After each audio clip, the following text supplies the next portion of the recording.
of catching up to do. Yes. So, now we've been through both Grand Cayman and Cozumel, and we're on our way back. But for this video, we're just going to talk about Grand Cayman. Yes. And I was surprised at how much I liked Grand Cayman. Mm-hmm. Out of the three that we went to, which was Jamaica, Grand Cayman, and Cozumel, I can definitely say that Grand Cayman ended up being my favorite.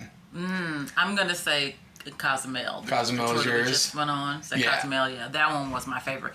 And I think Jamaica would have been higher, but we didn't book an excursion. We just kind of got off the ship, and you already talked about how overwhelming that was. I think if we had booked an excursion, right? It would have been better. It would have been better because we would have felt like we'd seen more. Yeah. But really, we just visited the port and got back on. So I'm not opposed to Jamaica. I just would advise if it's your first time going to spend the money. Yeah, do an excursion. Yeah. And then the next one that we went on was the Grand Cayman. Grand Cayman. And that was supposed to be a tour.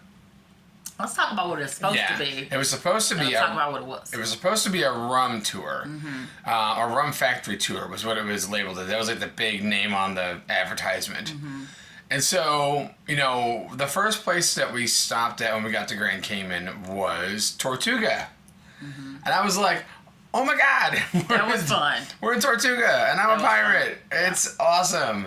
So we got a bunch of cool pictures, which we'll put in this video. You want to grab that right there? Yeah. And while we were at Tortuga, I got a Tortuga mug. Yeah. I mean, as a pirate, you got to have one of these things. So that was pretty cool.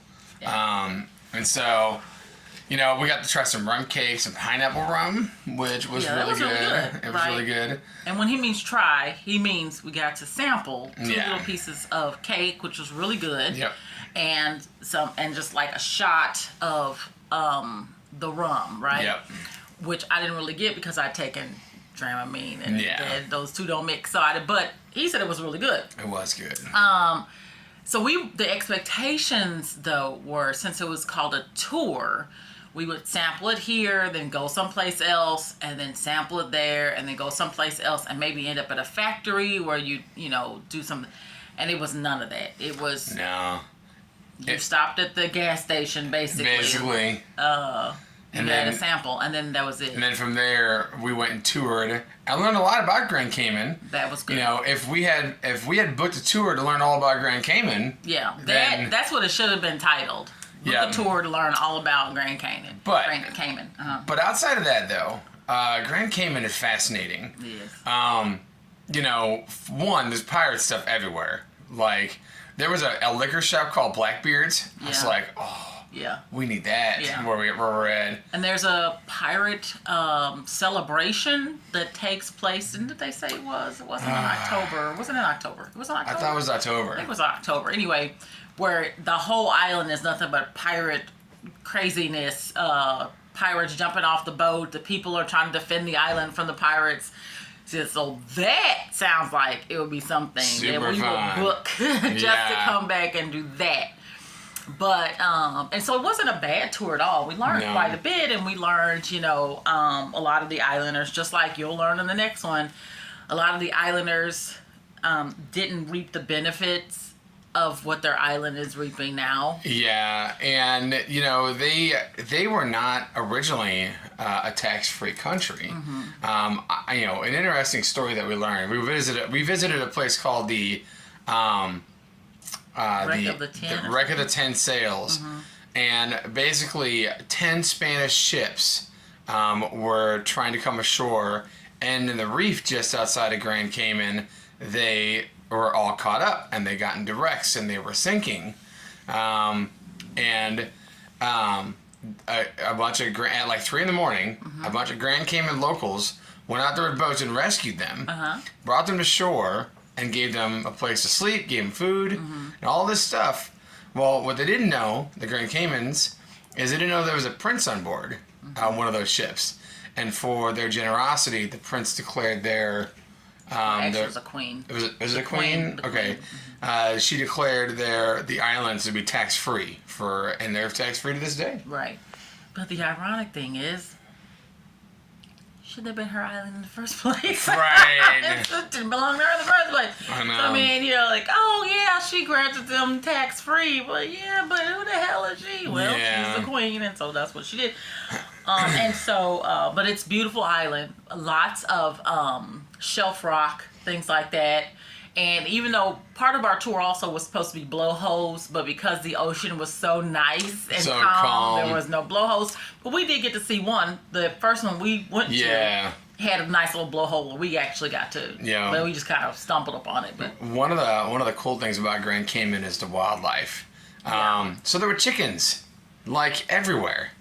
Like walking across the street, roosters, like chickens. roosters, and we were at Tortuga, and there must have been 10 chickens, like just roaming around, Right outside of KFC. Yeah, and and at first you're like, oh, this is awesome. Like it would be cool if chickens were just roaming around, and then later on in the tour, the roosters start screaming. And they're all screaming, and you know what that rooster sounds like. Imagine that those are the wildlife, that those are the deer of our area, and they're all cooing, and like, oh my god, I was like, okay, this gets annoying. Like I can see, but one other really cool thing, well, it's not cool to them, but was the green iguanas. Yeah. So they're not native to the island, Right. But they came over during Hurricane Ivan, and they're like 4 to 5 feet long. These like big iguanas. And at first, they tell you, well, they're not harmful to humans. They're not venomous, but they'll poop on your roof. They'll eat all your vegetables in your garden. They'll eat all the bird eggs out of the nest. They were a nuisance, Just really. a big nuisance. They would, the biggest nuisance, I think, other than them pooping on your house and you have to repaint your house, was they would climb the electric poles and get into the transformers and blow the transformers. So, your power would go out. And so they had to go in and wrap like aluminum foil around the top of the transformers so that they, wouldn't be able to climb up there. And it just became overwhelming to the island. And so they actually started hunting them. Yep, they put a bounty on them. Put a bounty on them. And so now you can hunt them because they had to control the population. Well, the other thing that we learned was they have blue iguanas that are native, that aren't harmful. They don't do all that climbing.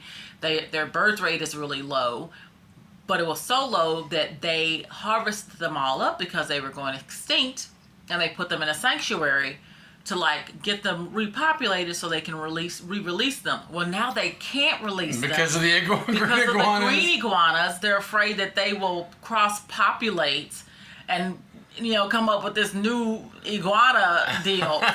So these poor blue iguanas are now captured and cannot be released until they get the green iguanas under control. Yep. Right. So that was like really interesting. Yeah. I mean, imagine that was the only problem that we had to deal with. Right. That's what we were like. That's it. That's all y'all got. Yeah. They don't have any poisonous anything. Yeah. Nothing. Nothing on that island that's poisonous. That if it bit you, you would die. There's nothing. So you just have to survive the island. Pretty much. Yeah. And so, another thing I thought was interesting, because we asked all the graves were on the beach. On the beach, right? And so they were saying it's because they live on shelf rock. And when you live on shelf rock and you don't have tools, you bury your people on the beach where you can dig, right? Yeah. 6 feet under on the beach. So the running gag there is that you have to die in order to get beachfront property. Because nobody else can afford it. Speaking of beachfront property, so this is another interesting thing that we learned. So the minimum wage in Grand Cayman is $6. Yeah. But the average house, even a basic 1 or 2 bedroom house, is like $400,000 or more.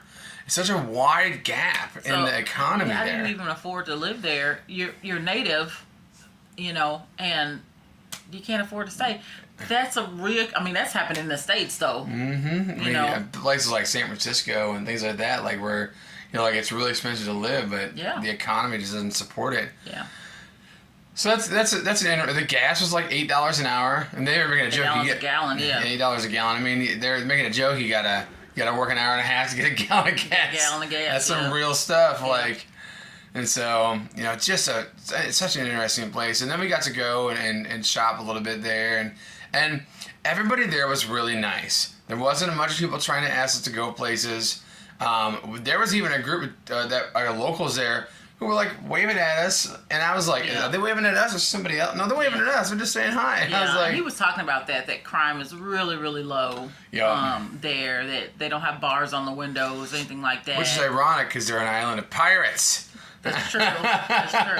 But yeah, just a wonderful island. I guess I just wasn't expecting. I didn't know what to expect, honestly. But I think coming off of Jamaica, where we really didn't get to do an excursion, we really didn't get to see much of what was going on there. I'm so overwhelmed by the amount of, like, them asking for things was really overwhelming. And they had a lot of the diamond jewelers there that those other islands had. So like if you still wanted to get your jewelry, Grand Cayman is a great place to go. Yeah. Diamonds International was there. And we did meet a couple people on the ship though. They went instead of going to the rum tour, they went to the Stingray tour. And if we do this again, that'll be something that we'll do, because they said the stingrays were amazing, and it's just like you just go in the ocean and they just come They're to you. Wild stingrays. Huge stingrays. And so they said that was probably really moving for them. It was really moving for them, and so that'll be something that we kind of did all the nature hiking stuff on this tour. Next tour we'll do the actual get with nature kind of stuff. But so anyway, so let's move on. Yeah, so that was Grand Cayman. Overall, I recommend that you definitely check them out when you get a chance. They need all the help that we can give them. Honestly, they are definitely struggling. It feels like with their economy, but I mean they're wonderful. Like honestly, so. I recommend checking it out for sure. And so, well, I mean, if you got to talk about people that are struggling, though, this next group. Yes. Speaking of them, we're going to go on to the next video, but we'll talk to you then on the next video.